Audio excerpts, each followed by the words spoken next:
¿Y usted cuando fuera grande qué quería ser? Yo, en alguno de los vagos recuerdos de mi infancia, cuando el desayuno ideal era un pintalenguas y creía que las flores me escuchaban, anhelaba que cuando creciera no siguiera creciendo.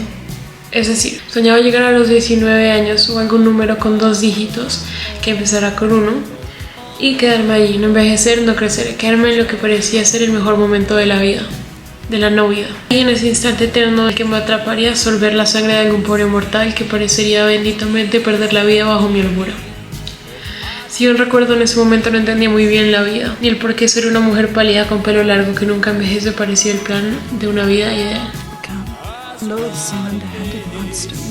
Porque el nunca envejecer en una adolescencia por toda la vida parecería algo ideal para una mujer, y esto, sobre todo en la figura mitológica de la mía. Para entender un poquito de eso, primero tenemos que entender el contexto histórico. Estaban atravesando las mujeres griegas el siglo VI a.C. En este momento, las mujeres griegas no tenían derechos ni podían participar en la vida pública, eran consideradas legalmente inferiores a los hombres, no podían heredar propiedades, ocupar cargos públicos ni votar. Los matrimonios eran arreglados entre las familias. Alrededor de la edad de una niña de 15 y 18 años ya se esperaba que estuviera casada. Las tutelas, una vez una mujer era casada, pasaban del padre al esposo. El rol de la mujer en ese momento era reservado a cuidar el hogar, a ser una ama de casa, y raramente podían salir de la casa. Teniendo en cuenta las limitaciones que tenían las mujeres y la imagen de la mujer en este momento en Grecia, una criatura en la mitología griega que se llama Lamia. Texto histórico en que surgieron diferentes nombres como Sófocles, Esquilón y Eurípides. Bien, en ese momento Grecia estaba atravesando por un momento en el que había una veneración total y devoción a los dioses. Entonces puede que usted se esté preguntando quién es Lamia o quién era Lamia, y la describiría, pero yo creo que para entenderla primero tenemos que contar su historia. Lamia, aunque no hay una historia puntual, hay diferentes historias, versiones de su origen. Una versión de la historia cuenta que Lamia era una hermosa princesa, hija de la reina de Libia y del rey Belus. Sin embargo, otras historias cuentan que esta era la hija de la reina de Libia y que su padre sería Poseidón. Entonces, ¿por qué Lamia es relevante? Realmente, Lamia era una princesa extremadamente hermosa que era muy llamativa entre los hombres. Como la mayoría de mitos griegos, comienzan con una mujer hermosa que llamó la atención de Zeus. Digamos que ella tuvo un romance con Zeus, tuvieron 2 hijos. Como siempre pasaba en todos los romances de Zeus, cuando Eros se enteró quiso cobrar venganza. Obviamente no castigó a Zeus, sino a la mujer con la que Zeus estaba engañando, en este caso Lamia, que era, mató a los hijos de Lamia frente a ella, o algunos también dicen que hizo que ella los matara a fuerza, lo cual fue extremadamente traumático para ella, porque ella era una mujer reconocida por ser muy maternal y adoraba a sus hijos. Entonces, una vez pasó esto, Lamia se empezó a volver loca. Para completar, puso una maldición a Lamia en la que nunca podría volver a cerrar los ojos, para que estuviera viendo la imagen de sus hijos muriéndose todo el tiempo repetidamente. Entonces ella nunca podría descansar, nunca se podría sacar esa imagen de la cabeza, ni siquiera podría parpadear para descansar el más mínimo segundo. Zeus se compadeció de ella y le dio la habilidad de poder quitarse los ojos. Entonces, cuando ella quería descansar, se podía quitar los ojos y guardarlos en una jarra. Gracias a todo lo sucedido, Lamia se volvió completamente loca. Tuvo un trauma psicológico extremadamente pesado, por lo cual se aisló de todo el mundo. Se fue a vivir en una cueva, estaba completamente sola, ya desbordándose de la locura. Se supone que desarrolló ciertos poderes. Se dio cuenta que en las noches salía y devoraba niños, y en el día o en el atardecer seducía a hombres y después les chupaba la sangre y los mataba. Y ese es el mito, es así de simple y corto, y así de simplemente fue contado. Pero aún así podemos adentrarnos un poquito más en quién era Lamia y cómo lucía. Entonces se supone que esta mujer físicamente que la mitad superior de su cuerpo era de una mujer extremadamente hermosa, con facciones seductoras y armoniosas, que realmente nunca envejeció. La mitad inferior del torso para abajo lucía como una serpiente. Se suponía que esta no siempre lucía así, que podía cambiar de figura. Entonces, cuando iría a seducir a un hombre, tomaría, digamos, la forma entera de una mujer hermosa. Sus piernas ya no serían de serpiente, pero siempre había algo que representaba y nos mostraba su naturaleza salvaje. Entonces habría una parte de piel de serpiente por ahí, o algo que nos mostrara en ella el monstruo. que lo podemos ver en múltiples de las pinturas que hay sobre ella. También se supone que como podía cambiar de figura cuando iba a comer niños pequeños en las noches, se convertía en algo bastante tenebroso y que parecía terror. Se decía que esa tenía un extremadamente fuerte hedor que se podía oler a la distancia. Podemos ver que en muchas de las figuras mitológicas las bestias o los monstruos tienen un fuerte olor. De pronto este podría ser un sistema de supervivencia en la mía, que de pronto el fuerte hedor era una advertencia de toxicidad, como el mal sabor o como se puede ver en un alimento. En algunos casos, por ejemplo las plantas, desarrollan este hedor para atraer a los polinizadores. También se dice que tenía ciertas características de vampiro. Esta podía chupar sangre, era pálida y se conservaba eternamente bella. Tener estatus, el poder de una reina, mucha clase, y de cierta manera utilizó eso cuando se transformó en monstruo,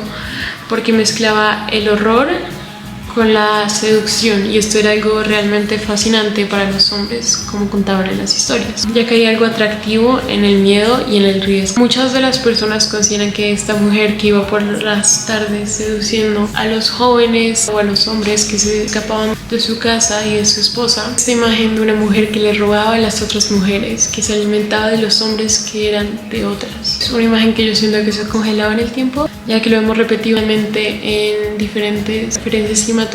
Una imagen de una mujer peligrosa, riesgosa, extremadamente seductora.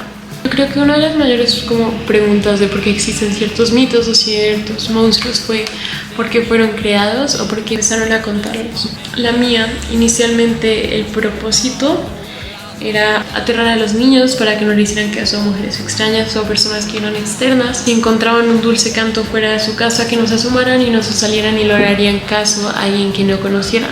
El propósito de la mía podría llegar a ser mantener a los hombres en casa, no le hagan caso a otras mujeres más que a su esposa, ya que no podrían confiar en ellas. Otros de los moralejas que encontré en este mito, como en la mayoría que involucran a Zeus y a Hera y a su relación nada saludable, es que la mujer que engaña es castigada y la mujer que engaña a otras mujeres debe ser castigada, y que Zeus nunca sale perjudicado en estas historias. También una vez impura con un hombre y este tiene una relación extramarital con esta mujer, y lo interesante es que una vez comete este terrible error y ella ya tenía hijos con Zeus. Una vez la esposa se entera, porque obviamente también la esposa, la mujer del otro lado, también tiene que ser la mala y tiene que ser la villana, porque las mujeres deben ser hormonales, deben ser exageradas con sus reacciones, deben ser las que de pronto nunca realmente son tomadas en serio, porque tienen tipo de reacciones a diferentes eventos que suelen ser no racionales, porque solo piensan con las emociones, no son capaces de racionar. Hera la castiga, esta pierde a sus hijos, los mata, y de cierta manera la razón por la que ellos existen, la razón por la que mueren, porque ellos existen por el amorío que tuvo su padre con su madre. Una vez ella es castigada por esto, sus hijos mueren. Una vez ella deja de ser la mujer pura, bella y hermosa que atrajo a Zeus, y después de ser la mujer que es usada y sexualizada por un dios, vuelve una madre, la madre de estos niños, de los hijos de este dios. Pero cuando ella pierde este rol de madre, cuando matan a sus hijos, ella queda como flotando, una imagen de mujer a la que la podemos reducir y llamar únicamente como es nuestra sociedad. En un principio era una joven, pura, hermosa, después era una mujer deseable, que llamaba la atención, que estaba ahí para darle placer a un dios, una persona de género masculino. Se volvió una madre que debía servir y dar, y de cierta manera sufrir y dar todo por sus hijos, cosa que es normalizada en las imágenes de mujeres y particularmente de madres. Entonces, una vez deja de ser a lo que se debería reducir una mujer en la sociedad, se vuelve un monstruo, se vuelve una figura que come niños y daña familias, que mata hombres, que es eterna. Y una vez pasa esto, ya no es nada, es sexualizada, pero de una manera un poquito más morbosa, ella siendo la que se sexualiza para atraer a los hombres y que los convierte en víctimas. Ella siendo convertida eternamente en un monstruo, que va por ahí asesinando jóvenes. Una vez todo el respeto es perdido, se vuelve una figura carnal, impura y sexualizada. Que ella habitaba en cuevas, aún no sabemos mucho de cómo es. Entonces, de la mía, aunque no se sabe mucho de sus condiciones de vida, se sabe que vive completamente sola en la oscuridad. A veces en ciertas historias se dice que habita en cuerpos de agua, que pues yo puedo llegar a entender con su conexión con la vida y la muerte. Dicen que habita dentro de ríos, cosas que tienen flujo constante, algo de cómo ella de cierta manera sigue atrapada en este mismo punto y toda la vida parece ir arrasando arriba de ella mientras ella se conserva ahí, de cierta manera escondida de la vida. Y una vez si alguien intenta verla a través de su hogar, que es debajo de los ríos, simplemente estaría viendo su propio reflejo sobre la culpa. En las noches sale a rondar las casas de familias, a cantar alrededor de las ventanas para llamar a los niños. Antes de ella ser convertida en monstruo, era una mujer maternal, heteronormativa, socialmente aceptada. Cuando aún no se había descubierto, o al menos por la esposa, que sus hijos eran producto de un engaño. Al ya no tener hijos se convirtió en un monstruo y la figura que conocemos hoy en día. Esto también es un gran ejemplo de pues no solo cosas que pasan obviamente en cine y en literatura y en mitos, sino obviamente de la mujer que sufrió y lamento se glorifica, cosa que alimenta ese pensamiento. Se glorifica el lamento y el sufrimiento mientras esta no haya envejecido. Si bien todo lo mencionado antes es algo que compone la imagen de la mía a gran escala en nuestra sociedad, que obviamente ya no fue el único factor que influyó, pero sí fue uno de los primeros y uno, aunque no es el más hablado, uno de los más relevantes. Ya romantizamos mucho la mujer, así que preferiblemente blanca, delgada y hubiera cumplido con los estándares de belleza.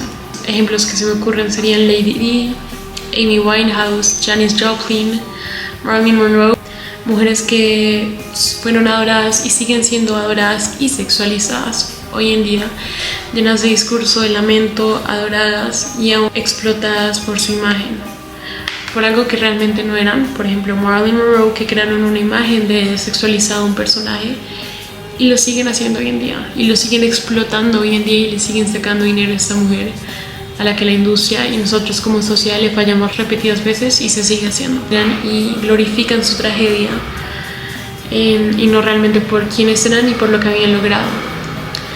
En muchos de estos casos escuchamos el discurso de pobrecita. En el caso de Amy Winehouse, la gente la llena de discursos como ay, pobrecita, le fallamos, pobre mujer, ella era adicta, tenía muchos problemas. Pero mi pregunta es, si ella fuera una mujer hoy en día viva de 50 años, que de pronto seguiría batallando con diferentes problemas como alcoholismo, adicción o desórdenes alimenticios, ¿el discurso también sería ay, pobrecita, que lamento le fallamos? ¿O sería más bien la culpa es de ella, qué ridícula, cómo siguen eso, qué le pasa?